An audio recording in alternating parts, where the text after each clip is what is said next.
Sino yan? Si Troy.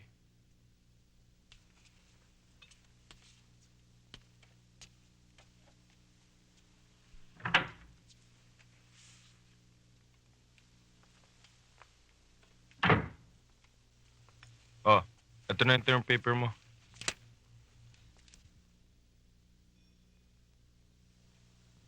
Magagalit na naman ang Tito Victor niyan. Pag nalata niyang ginalaw mo na naman yung bar niya. Ano ka, konsyensya ko? Arvin, what's your problem again? Tagilid ka na naman sa klase mo. Ang labo ni Maureen. Bakit? Masyadong mailap. Daig pa ang isang manang. Hindi ka lang siguro sanay sa disenteng babae. What do you mean hindi ako sanay sa disenteng babae? Mga pakawala lang pumapatol sa akin? Ganun ba? Mabait si Maureen, Arvin. Matalino. Kung hindi ka seryoso sa kanya, wag mo na pagpilitan sarili mo. Kung isang bagay lang ang gusto mo sa kanya, makukuha mo naman sa ibang babae yun ah. Teka muna, Troy. Sinisarawanan mo ba ako?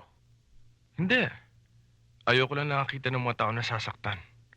Lalo na, kung di sila dapat masaktan at mahirapan. Sige. You know what, Troy? Gusto ko na sanang maniwalang mas bagay kayo ni Maureen eh. Dahil pareho kayong sinaunang prinsipyo. Pareho kayong lampa. Salamat sa term paper, ah.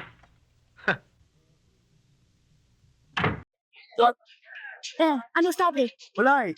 Yung dati ko sa Bacolod. Ha? Bacolod. Gusto sa Bacolod. Kahit na impyerno pa siya makarating, wala akong sakialam. He can go to hell for all I care. Parating mo, ha? Oo, sinabi mo. Sige, ate ko. May dating pwede. Sige.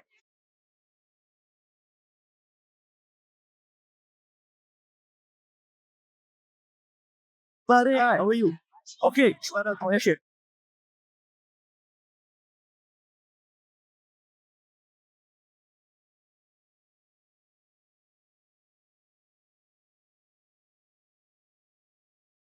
May kasama ka ba?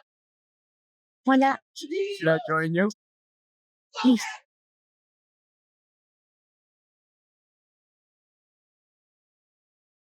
Ako ng boy.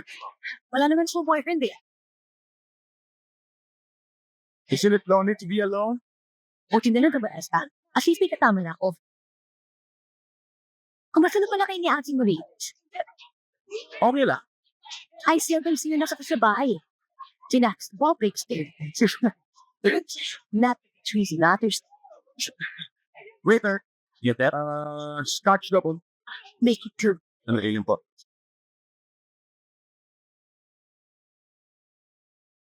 Tapos okay ka pala sa kapatid mo. Ha? Sabi ko, mas okay ka sa kapatid mo. Hindi ka naman suya ng kapatid yun, eh. Adopted sa ng mommy at dad. Sir tayo. Masyadong maraming tao at maingay. Mahirap mag-usap. Do you have any suggestions? Ikaw, Ako ba naman maubusan?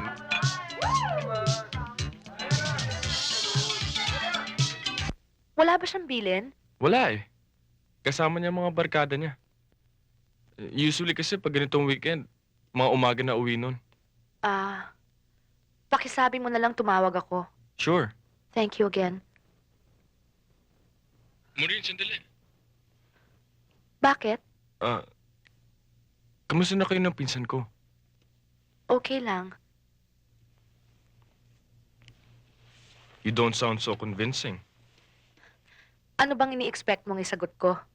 Wala. Alam ko naman you two are getting along fine. Medyo naninibago lang ako. I still don't know how to handle this kind of a relationship. So kumpirmado na palang mag-on kayo ni Arvin. Ganun na nga. You love him? Of course you love him. Stupid ang tanong ko, no? Sige, good night. Pag-uwi niya, sabihin ko tawagan ka. Thanks again, Troy.